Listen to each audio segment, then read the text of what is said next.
Mr Speaker, my question is to the Treasurer. Kay Ross is a disability pensioner from California Gully in my electorate. Kay buys her groceries from lots of different stores and checks the prices by walking between them the day before her weekly shop. In a recent shop, Kay spent $11.20 on a litre of milk and 3 loaves of bread. Can the Treasurer tell Kay how much more she will have to pay for bread and milk if he broadens the GST on fresh food? Treasurer has the call.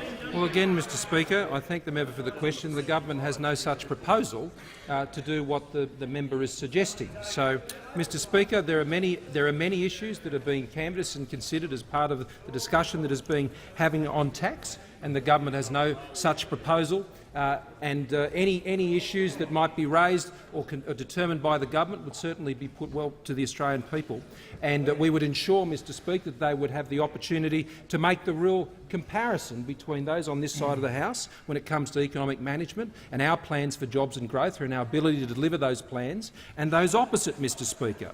And that's why I do agree with, again, it is a strange occurrence, but with the former Treasurer and Prime Minister Mr Keating, because he's right and he is right when he says this: the penny ought to drop on that side, Mr Speaker. It ought to drop. That what we should be doing is cutting spending, and that's what the Treasurer has said for some weeks now. And on this point, he's actually right. The plan of tax and spend, Mr Speaker, is not a plan for jobs and growth, and that's what they're proposing. And let's go over it again, Mr Speaker.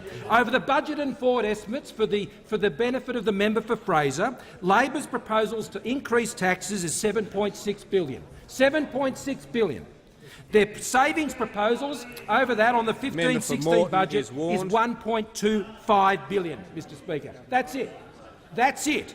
But there is $57 billion worth of savings they will reverse, of new expenditure commitments and savings that we are seeking to move through this parliament, Mr Speaker. There's $1.2 billion in measures they put forward that they won't pass. There's $5.2 billion in savings and revenue measures that we have put forward as a government that they are now blocking. There is spending Labor says we must restore from bank savings. That's savings that have passed and that they wish to restore. Some $30 billion in extra expenditure. There's $1.1 billion in other budget measures that they say that they will not support, and savings since this 2015-16 budget, which we brought down some $5.6 billion that they won't support. And their promises on spending is $13.8 billion, and that's just since the budget.